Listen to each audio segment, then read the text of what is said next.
Welcome back, friends, with more RWBY. This is Volume 9, Chapter 2. Last time we met Little and a bunch of other adorable talking mice. Our group got back together, heck of a tackle hug by Blake with Yang, and we're still missing Yang's arm and RWBY's crescent rose, and we're in the middle of fairy tale land, apparently. That's really fascinating. Looking forward to exploring this new world, and of course finding John and inevitably running into Neo.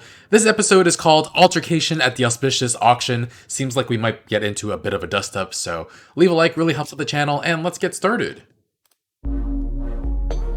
17-minute episode. I want more, I need more!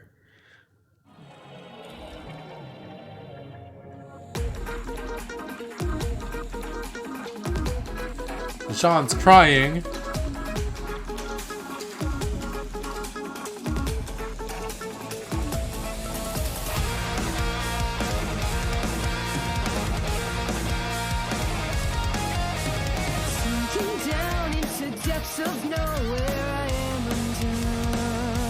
Definitely like the opening. And they break with expectations here with RWBY.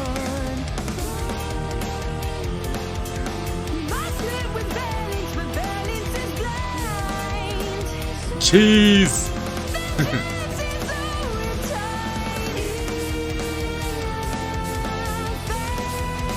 And RWBY's walking slower still. My theory was that she's still suffering from the loss of Penny more than the others.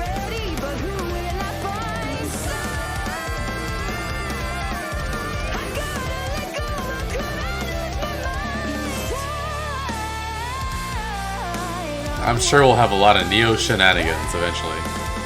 But she's back to leading her team again, RWBY is, climbing up that tree before falling.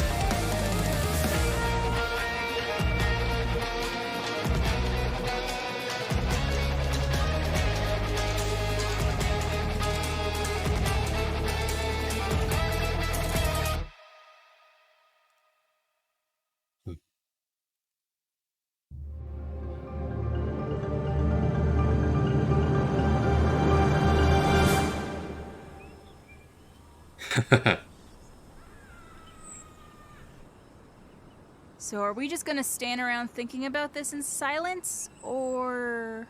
I know this place is weird, but a fairy tale? I mean, that's impossible. Ding, ding, ding. What we've seen is improbable, but that doesn't mean we're in an actual fairy tale. Are we seriously entertaining this? Do you have a better explanation for what's going on? Well, let's try to be more logical, shall we? We fell from the sky. RWBY made friends with a tiny mouse. Friends! Blake and I got caught by killer vines. And, you got your arm stolen by a... What was it that you said? We A didn't talking hear. raccoon riding on a purple wagon filled with trash. Yes. What? Okay, I see The your heck? point of view. I am going to go over here now. Of course it's driving a little trash. Why not? Oh, Weiss. Crazy as it sounds, something about this is familiar. The girl who fell through the world. I think we're in the ever after. Ever after? Blake, that world is make-believe. It was just part of a story we all read as kids. Legends are based on some make-believe. truth. It's where I live. Oh, wait. Can you tell us more about it? Have you ever heard the name Alex? And Alex. Is that a purpose? In the story, Alex fell from the sky and met with the hunter mice. Got trapped in vines, fought a Jabberwocker, and got her knife stolen by a talking raccoon. Yeah, and then she beat the Red King at a board game, met the curious cat, the rusted knight, and finally got out through... This is no fairy tale that I'm familiar with. So what now? Do we go to the tree, look for Alex, Yang's arm? RWBY, you're still missing Crescent Rose. I'll bet the jinxy peddler has it. Who? Jinxy. The peddler? Weiss is so That's the only like talking fed up. raccoon I know. I can't Do you know where he might be? Of course. I'll lead the way. Right to... Oh, little. So We have an town auction is just for ahead, their right? stuff. No. I've been thinking. If It's- we're going to go to this town, we need to be careful. Alex didn't know their customs and ended up starting a war among the townsfolk. oh, Trouble damn. followed her everywhere she went. Well, yeah, but she was kind of a mean person, right? She lied and cheated her way through most of the book. She was trying to survive. The morals of those old stories are so simplistic. Either way, we need to tread lightly.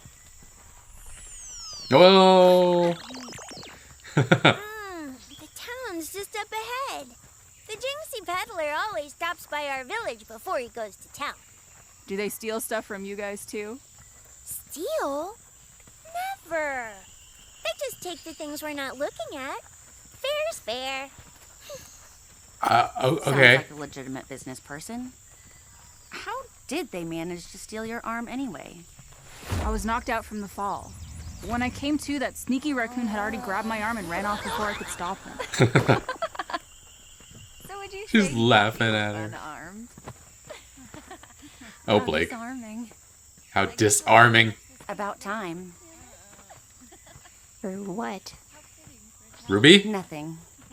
She doesn't realize? Don't worry. We'll find a way out of here and then we'll go back home. Weiss? It's all gone. There's nothing left for me to go back to. Just like Beacon. You did the best you could for Atlas, Weiss. But it wasn't enough.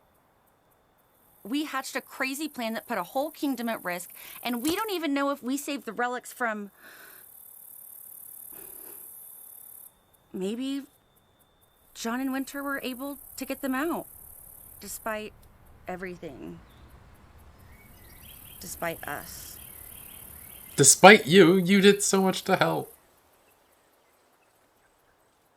I know that Penny...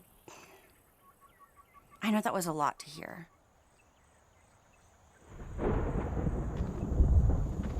Thunder.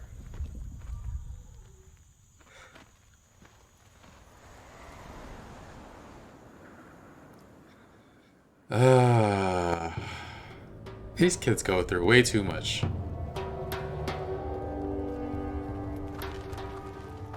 So this is the entrance to the other acre, you called it? Yep.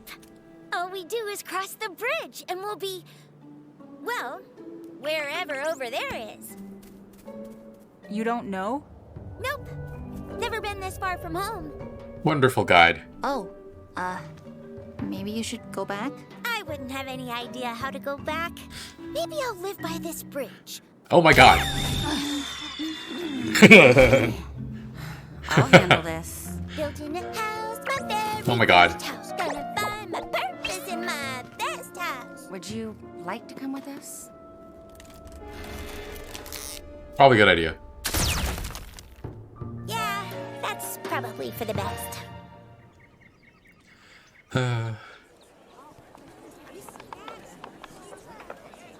Huh. Townspeople are... Just act like you belong, everybody. I've always wanted to be long, but I'm still just small. belong. Jinxy. There it is. So what's the strategy? Just start roughing Swipe them it. up or what? Oh. In the book, Alex had to barter with Jinxy for her dagger. Yeah, I think I'd rather hit him. Yeah, he stole it. Welcome, Ah. one and all! He's adorable. And a lot older than I remember from the book. I am Jinxy, and these are the finest treasures of the acre. No arm. Don't see my arm. All of Jinxie's treasures are just other items in disguise, so that people think they're buying something extremely valuable. Huh. Okay. So, which one is Yang's arm? What does your heart tell you? That's how Alex knew. Ah. I mean, that one looks roughly arm-sized-ish. Yeah, it's yellow and stuff. Ruby? There's something about that one. Huh. First item. The Get all of them. diamond-studded rabbit. You. Jinxies. How are we going to bid without any money? I don't think there's any money in the ever after. Jinxie just names whatever price he wants. What did Jinxie Then want from Alex? what do people Her saddest memory. And her happiest. pay with? Oh wow. Sold for a hug. I would have been willing to give a hug. Valuable. Maybe this won't be so bad after all. Second item. A golden scepter. You. Huh? The bidding starts at No, I was the first one to... knowing what it is to feel loved. Fair What? price for some, I'd say. How do you? Knowing what it's like to feel loved by royal decree. Sold. Wait, Huh? that's my arm! Whatever it is, it's royal property now. No price is too high for His Majesty's birthday. Last item. The jade marriage. We Oh. tried it your way, Blake. The red eyes. Ruby, what are you doing? Bidding starts at enough hope to fill this jar. These are some weird auction rules. No hope. Not enough You hope. don't have enough, do you? Little does. Oh, Little just took it. Why, you little... I am Little. Leave that alone. You can't touch it until the deal is done. Oh. It's a fake! Arm. I'm Yang. going for it. Oh, Blake's freaking out. It attaches to her arm. It's hers. Wow.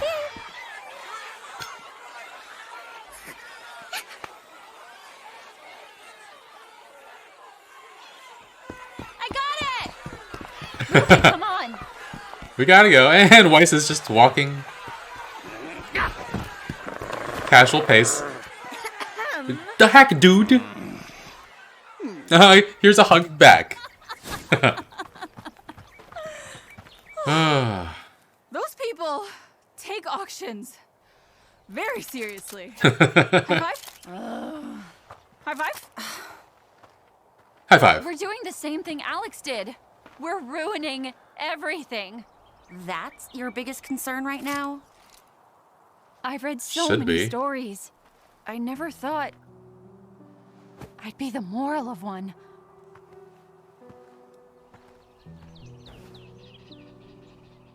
Ruby? I couldn't explain why, but I was drawn to it.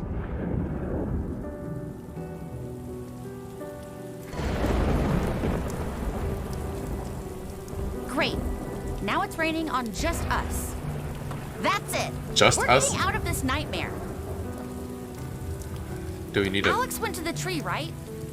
Let's go. I don't think it's gonna work like that. Right. In the book, We are not in a book. And even if we were, we know how it ends. Right over there. Stomp, stomp, stomp. Oh, Weiss is really funny this episode. Oh,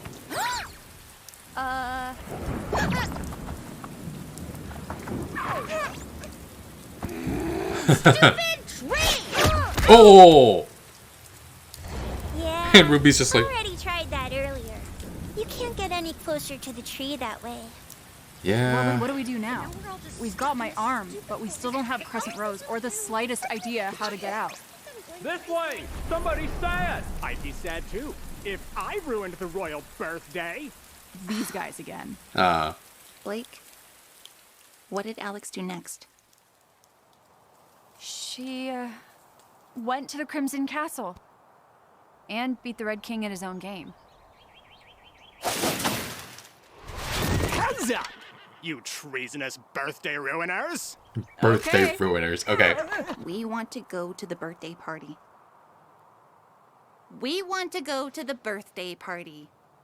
Okay. Well, too bad, because we're going to... Oh, yes. That's where we're taking you, as prisoners, for stealing royal property. What if I offered you something better? The weapon of a powerful warrior. Go on. Not just a powerful warrior. The most powerful to ever live. She was touched by magic. She gave her life for thousands. She took a message of hope to the stars. And she saw the world through better eyes. Take us to the royal birthday and allow us to present this most precious gift.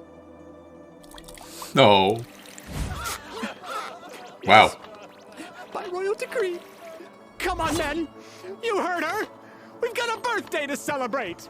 Up. Ruby, are you sure about this?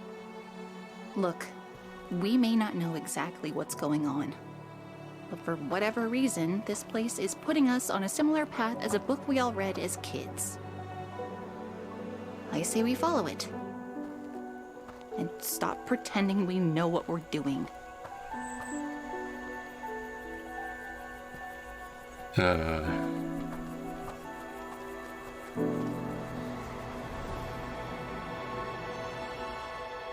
Is that already the whole episode? That felt like 5 minutes.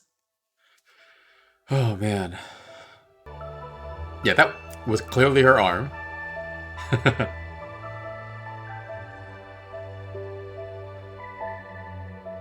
Oh, it was a puppet before it turned into the sword.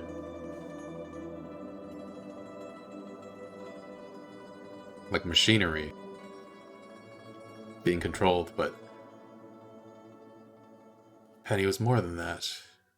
So this is the story of the girl who fell through the world. Sounds like it's probably based on Alice in Wonderland. And yeah, they said it was Alex, so Alex in Wonderland. And I don't know the whole story of Alice in Wonderland, only what was in Kingdom Hearts, because I never watched the movie. But our girls disagreed on how the story played out. Yang said that Alex was kind of a mean person, while Weiss was saying that she was just trying to survive. Maybe they'll get some more perspective on their childhood stories this way, and maybe we'll get more insight into our beloved characters as well. The thing is, I think Blake was the one who said that the raccoon was older than in the story. Does that mean that we're not following the fairy tale beat for beat, but that we actually arrived after the fact, and this is maybe the sequel to the story they all know? But yeah, Blake and Yang were a little flirty this episode. Weiss even acknowledges it and said it's about time. It definitely is. Ruby didn't notice though, and did she not notice them flirting in the moment because she's depressed and distracted, or is she completely unaware of Blake's and Yang's feelings for each other? Because the latter would be a little bit funny, and maybe upon her realizing it, it would make for some like primo Ruby reaction faces. But I'm very glad that Blake and Yang are getting closer and closer all the time. And our guide, Little, led us so far without really knowing where we're going. Like, they knew the right direction, but they didn't know where it led to. And the girls were just like, so, like, what the heck? What's going on? But yeah, I'm glad that Little is going to stick with us a good while longer. Really happy about that. Weiss was so mad this episode, though. Just really enjoyed her body language and frustration. Like, all these little speech bubbles with just the white noise in them. She's so done with this fairy tale already. She just got here and she's so done. And yeah, the raccoon selling wares disguised as treasures, though. Okay, first of all, a raccoon that covets a mechanical arm. Are we sure his name isn't Rocket and the arm doesn't belong to Bucky Barnes? But yeah, we had a really, really interesting bartering system. A hug. That item wound up being one of the talking mice. And then for Yang's arm, what it feels like to be loved. how do you pay that? And the guards just gave him a scroll that says whatever Jinxie wants, which is just hacks. And turns out the arm was actually just disguised as a scepter and was supposed to be a royal birthday gift. And then RWBY bid on the doll. She felt it. She felt it was something important to her, and it was Penny's weapon. And she didn't have quite enough hope to fill the jar, though, so yeah, hard to have hope in this moment. But Little went and tried to swipe it themselves. I appreciate Little so much. I guess they appreciate RWBY for helping them with that cheese and has just been trying to help her back this entire time. It's very sweet. Love our little mousy. The guards come back to retrieve the stolen scepter/arm, and oh my god, RWBY's delivery on that line. I've never heard somebody sound so incredibly serious while saying, "We want to go to the birthday party." But then, her description of Penny, the strongest warrior who ever lived, and then she saw the world through better eyes. My freaking heart, oh my god. I feel like the show is gonna ring us out like they did with Pyrrha, just like milking all of our tears. And it's so heartbreaking to see RWBY so depressed. But yeah, these episodes feel so short and they're like over in a flash. But next week we're on to the royal birthday party, so check that out. Leave a like, subscribe, and check back with that next week. Bye, friends.